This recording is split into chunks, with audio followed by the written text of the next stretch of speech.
Welcome to YouTube channel GK GS with Manish sir. आज 5 अक्टूबर 2023 है और आज की जितने भी महत्वपूर्ण करंट अफेयर होंगी वो हम इस वीडियो में डिस्कस करेंगे। तो आइए शुरू करते हैं आज का महत्वपूर्ण करंट अफेयर। आज का पहला प्रश्न है, विश्व पशु कल्याण दिवस कब मनाया जाता है? तो यह मनाया जाता है साथियों 4 अक्टूबर को विश्व पशु कल्याण दिवस। अब देखो, अंतर्राष्ट्रीय वृद्धजन दिवस 1 अक्टूबर को मनाया गया। विश्व शाकाहारी दिवस 1 अक्टूबर, अंतर्राष्ट्रीय कॉफी दिवस 1 अक्टूबर, अंतर्राष्ट्रीय अहिंसा दिवस 2 अक्टूबर, विश्व आवास दिवस 2 अक्टूबर और विश्व प्रकृति दिवस कब मनाया गया? तो 3 अक्टूबर को मनाया गया साथियों। अगला प्रश्न आपका है, हाल ही में किस राज्य या केंद्र शासित प्रदेश की प्रसिद्ध पश्मीना क्राफ्ट को मिला है जीआई टैग साथियों? तो जीआई टैग जो मिला है साथियों प्रसिद्ध पश्मीना क्राफ्ट को, यह जम्मू कश्मीर का प्रसिद्ध पश्मीना क्राफ्ट है जिसे जीआई टैग दिया गया है साथियों। जीआई टैग सर्वप्रथम दार्जिलिंग के चाय पत्ती को दिया गया था और ये किस वर्ष दिया गया था ये बताना है आपको कमेंट बॉक्स में साथियों।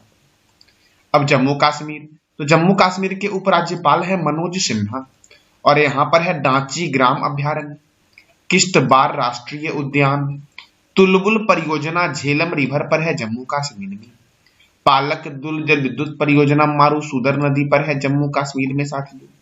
और मिस वर्ल्ड 2023 का आयोजन कहाँ हुआ है? तो जम्मू कश्मीर में साथियों हुआ है। अगला प्रश्न हमारा है, एशियाई खेल 2023 में अन्नू रानी ने महिलाओं की जेवलिन थ्रो में कौन सा पदक जीता है? तो गोल्ड मेडल साथियों जीता है। किसने? तो अन्नू रानी ने साथियों भाला फेंक में। देखो साथियों, जेवलिन थ्रो में इन्होंने 69.92 मीटर थ्रो के साथ गोल्ड मेडल जीता है और पारुल चौधरी ने साथियों 5000 मीटर की दौड़ में गोल्ड मेडल जीता है साथियों। अब एशियाई खेल साथियों देखो, एशियाई खेल 2023 साथियों ये 19वां एशियाई खेल है और पहला एशियाई खेल का जो आयोजन हुआ था वो नई दिल्ली में हुआ था 1951 में साथियों। देखो, जो 19वां एशियन गेम साथियों है इसमें जो ध्वजवाहक थी वो थे हरमनप्रीत सिंह जो हॉकी खिलाड़ी हैं और पंजाब के हैं, और महिला में साथियों लवलीना वर्गोहेन जो साथियों बॉक्सिंग से संबंधित है और ये असम की है साथियों। और ये जो एशियाई खेल हो रहा है 19वां संस्करण हो रहा है झोंगझाऊ में हो रहा है जो चीन में है। इसके साथियों 3 शुभंकर है इस गेम के, कोंग कोंग, लियान लियान और चेन चेन नाम दिया गया है साथियों एशियाई खेल 2023 के शुभंकर के। और ये जो एशियाई खेल होगा ये 23 सितंबर से 8 अक्टूबर 2023 तक होगा साथियों। एशियाई ओलंपिक परिषद के कार्यवाहक अध्यक्ष जो है वो है रणधीर सिंह। कौन है? रणधीर सिंह। साथियों प्रत्येक 4 साल बाद यह आयोजित होता है और इस बार साथियों 40 खेलों में 481 प्रतियोगिताएं होगी और 45 देश के खिलाड़ी इसमें शामिल हो रहे हैं साथियों। भारत एशियाई खेलों में कुल अब तक 672 पदक जीते हैं जिसमें से 155 स्वर्ण है, 201 रजत है साथियों और 361 कांस्य पदक है साथियों 2023 को छोड़ के मैं बोल रहा हूँ साथियों। अगला प्रश्न आपका है, भीमराव अंबेडकर की 19 फुट की ऊंची प्रतिमा का अनावरण किस देश में किया जाएगा साथियों? तो 14 अक्टूबर को किया जाएगा साथियों अमेरिका के मैरीलैंड राज्य में साथियों। कहां पर? तो अमेरिका के मैरीलैंड राज्य में साथियों 14 अक्टूबर को साथियों मैरीलैंड में इसका अनावरण किया जाएगा और यह 19 फुट की इस प्रतिमा को स्टैचू ऑफ इक्वलिटी नाम दिया गया है साथियों। क्या नाम दिया गया है? Statue of equality. और यह अमेरिका के मैरीलैंड में अनावरण किया जाएगा 14 अक्टूबर को। अमेरिका की राजधानी है वॉशिंगटन। अमेरिका के प्रेसिडेंट साथियों कौन है? जो बाइडेन है। और अमेरिका के साथियों वाइस प्रेसिडेंट कौन है साथियों? तो कमला हैरिसन है जो भारतीय मूल की है। टाइगर ट्रंप अभियान भारत और अमेरिका के बीच होता है। 49वीं समांतर रेखा अमेरिका और कनाडा के बीच होता है। उत्तरी ध्रुव पर पहुंचने वाला प्रथम व्यक्ति रॉबर्ट पियरी था जो अमेरिका का था साथियों। चंद्रमा पर उतरने वाला प्रथम व्यक्ति नील आर्मस्ट्रांग था। संविधान लिखने वाला प्रथम देश अमेरिका है। और ताजे पानी की सबसे बड़ी झील कौन सी है? तो सुपीरियर झील है साथियों। अगला प्रश्न हमारा है, हाल ही में ग्लोबल इंडियन अवार्ड पाने वाली पहली महिला कौन बनी है साथियों? सुधा मूर्ति बनी है साथियों। कौन बनी है? सुधा मूर्ति। साथियों मेघना अहलावत जो है वो table tennis of India federation की पहली महिला अध्यक्ष है। जया वर्मा सिन्हा साथियों रेलवे बोर्ड की पहली महिला अध्यक्ष और सीईओ है। और ममता बनर्जी कौन है? तो ये बताना है कमेंट बॉक्स में आपको साथियों। अगला प्रश्न आपका है, मौगी जी, वावेल्डी, लुइस इब्रस और अलेक्सी आई एकिमोव को किस क्षेत्र में नोबेल पुरस्कार 2023 दिया जाएगा साथियों? तो केमिस्ट्री में साथियों क्वांटम डॉट्स की खोज के लिए मौगी जी, वावेडी को, लुइस इब्रस को और अलेक्सी आई एकिमोव को दिया जाएगा नोबेल पुरस्कार साथियों 2023। देखो साथियों पियरे, फ्रैंके और एनी ने साथियों फिजिक्स में जीता है नोबेल प्राइज। और साथियों कैटालिन कारिको और ड्रू विसमैन को मिला है चिकित्सा के क्षेत्र में नोबेल पुरस्कार साथियों। देखो नोबेल पुरस्कार को स्वीडिश वैज्ञानिक अल्फ्रेड नोबेल की याद में 1901 से दिया जा रहा है साथियों। अल्फ्रेड नोबेल का जन्म हुआ था 21 अक्टूबर 1833 को स्वीडन के स्टॉकहोम शहर में और इनकी मृत्यु हुई थी 10 दिसंबर 1896 को साथियों अल्फ्रेड नोबेल ने 1867 में डायनामाइट की खोज की थी। स्वीडन के लोगों को 1960 में साथियों कब 1896 में इनकी मृत्यु के बाद इस पुरस्कार के बारे में पता चला और यह पुरस्कार साथियों 1901 से दिया जा रहा है। साथियों पुरस्कार की राशि है 7 मिलियन स्वीडिश क्रोनर। नोबेल पुरस्कार 6 क्षेत्रों में दिया जा रहा है साथियों। पहला है आपका मेडिसिन, दूसरा है फिजिक्स, तीसरा है केमिस्ट्री, चौथा साथियों है पीस मतलब शांति साथियों, पांचवा है लिटरेचर और छठा है इकोनॉमिक्स साथियों। अर्थशास्त्र का नोबेल साथियों पहली बार 1969 में दिया गया था, यानी कि जब नोबेल पुरस्कार की शुरुआत हुई थी 1901 में, उस समय नोबेल पुरस्कार साथियों 5 क्षेत्रों में दिया जाता था और छठा क्षेत्र इकोनॉमिक्स जो है 1969 में साथियों। अर्थशास्त्र को नोबेल स्मृति पुरस्कार के नाम से जानते हैं।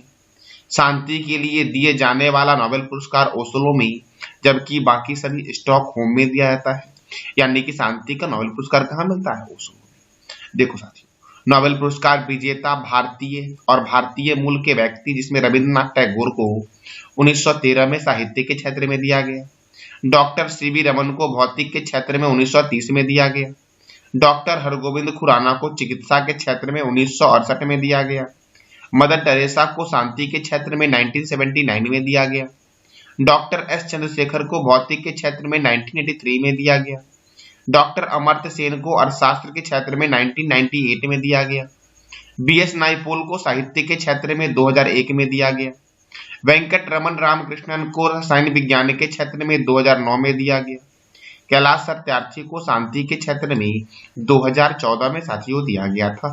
देखो साथियों पाकिस्तान की मलाला यूसुफजई को शांति का नोबेल पुरस्कार दिया गया था 2014 में कैलाश सत्यार्थी के साथी। अभिजीत विनायक बनर्जी को अर्थशास्त्र के क्षेत्र में 2019 में दिया गया नोबेल पुरस्कार और महात्मा गांधी को 5 बार 1937, 1938, 1939, 1947 और 1948 में शांति के नोबेल के लिए नॉमिनेट किया गया था, लेकिन साथियों इन्हें नहीं मिला साथियों नोबेल पुरस्कार। साथियों रेड क्रॉस को 3 बार दिया गया है नोबेल पुरस्कार, तो वर्ष कौन कौन सा है साथियों ये बताना है कमेंट बॉक्स में आपको। अगला प्रश्न आपका है, दक्षिण पूर्व एशिया की पहली हाई स्पीड रेलवे व्यूज किस देश में लॉन्च किया है साथियों? तो इंडोनेशिया ने लॉन्च किया है साथियों दक्षिण पूर्व एशिया की पहली हाई स्पीड रेलवे व्यूज साथियों। अब देखो साथियों ये इंडोनेशिया ने किया है, तो इंडोनेशिया की राजधानी क्या है? जकार्ता। और इंडोनेशिया के प्रेसिडेंट हैं जोको विडोडो साथियों। कौन है? Joko Widodo. अब अगला प्रश्न हमारा है, डॉक्टर मोहम्मद मुइजू किस देश के नए राष्ट्रपति बनेंगे? तो मालदीव के नए राष्ट्रपति बनेंगे मोहम्मद मुइजू साथियों। कहाँ के? मालदीव के। अगला प्रश्न हमारा है, हाल ही में संप्रीति सैन्याभ्यास का आयोजन किस राज्य में हुआ है साथियों? तो मेघालय में हुआ है। कहाँ हुआ है? मेघालय में साथियों। देखो भारत और बांग्लादेश के बीच 3 अक्टूबर 2023 को उमरोऊ मेघालय में शुरू हुआ है संप्रीति थल सेना अभ्यास साथियों। अब देखो साथियों बांग्लादेश और भारत के बीच होता है, तो बांग्लादेश की राजधानी है ढाका, बांग्लादेश की करेंसी है टका, बांग्लादेश के प्रेसिडेंट कौन है? तो मोहम्मद शहाबुद्दीन और बांग्लादेश के प्राइम मिनिस्टर है शेख हसीना। संप्रीति थल सैनिक अभ्यास जो होता है ये भारत और बांग्लादेश के बीच होता है। साथियों, बंगबंधु नेशनल स्टेडियम ढाका में है और बांग्लादेश के संसद का नाम है जातीय संसद। साथियों, अब यह मेघालय में हो रहा है, तो मेघालय की राजधानी है शिलोंग। मेघालय के गवर्नर है फागु चौहान और यहाँ के मुख्यमंत्री कौन है, तो कोनार्ड संगमा है। यहाँ पे राज्यसभा 1 है और लोकसभा 2 है। मेघालय की स्थापना 21 जनवरी 1972 को हुई। नोकरेक राष्ट्रीय उद्यान, सीजू वन्यजीव अभ्यारण्य, बलफकरम राष्ट्रीय उद्यान कहाँ है, तो मेघालय में है। साथियों, जारूकी अंतरराष्ट्रीय हवाई अड्डा शिलोंग में है। पूर्व का स्कॉटलैंड और मेघों का घर मेघालय को बोलते हैं। विश्व में सर्वाधिक वर्षा वाला स्थान मासिनराम मेघालय है। गारो हिल्स मेघालय में स्थित साथियों है। देखो, मेघालय में है एक क्रेमपुरी नामक गुफा जो दुनिया की सबसे लंबी है रेतीले पत्थर की गुफा, और ये मासिनराम में स्थित है जिसकी लंबाई है 24.5 किलोमीटर। मेघालय की जनजाति है गारो, खासी, मिकिर और जयंतिया। साथियों, ये जनजाति किस राज्य की है, मेघालय की। साथियों, ये था आज का आपका महत्वपूर्ण करंट अफेयर। कल मैंने आपसे 3 प्रश्न किया था। पहला प्रश्न आपका था हॉकी वर्ल्ड कप 2023 किसने जीता है, तो जर्मनी ने जीता है। दूसरा प्रश्न आपका था क्षेत्रफल की दृष्टि से बिहार का सबसे छोटा जिला कौन सा है, तो शिवहर है। और तीसरा आपका था ध्यानचंद स्टेडियम भारत के किस शहर में स्थित है, तो दिल्ली में साथियों स्थित है, और दिल्ली है यमुना रिवर के किनारे। आज का आपका 3 प्रश्न है जिसका जवाब देना है कमेंट बॉक्स में आपको। काजीरंगा राष्ट्रीय उद्यान किस लिए प्रसिद्ध है और यह किस राज्य में है। G20 की स्थापना कब हुई। और तीसरा है केंद्रीय कृषि एवं किसान कल्याण मंत्री कौन है, तो इस तीनों प्रश्न का जवाब देना है कमेंट बॉक्स में आपको। साथियों, ये था आज का आपका महत्वपूर्ण करंट अफेयर। जानकारी अच्छी लगी तो चैनल को लाइक करें, शेयर करें और सब्सक्राइब करें। इस वीडियो का PDF आपको टेलीग्राम पे मिलेगा जिसका लिंक वीडियो के डिस्क्रिप्शन बॉक्स में है। साथियों, धन्यवाद।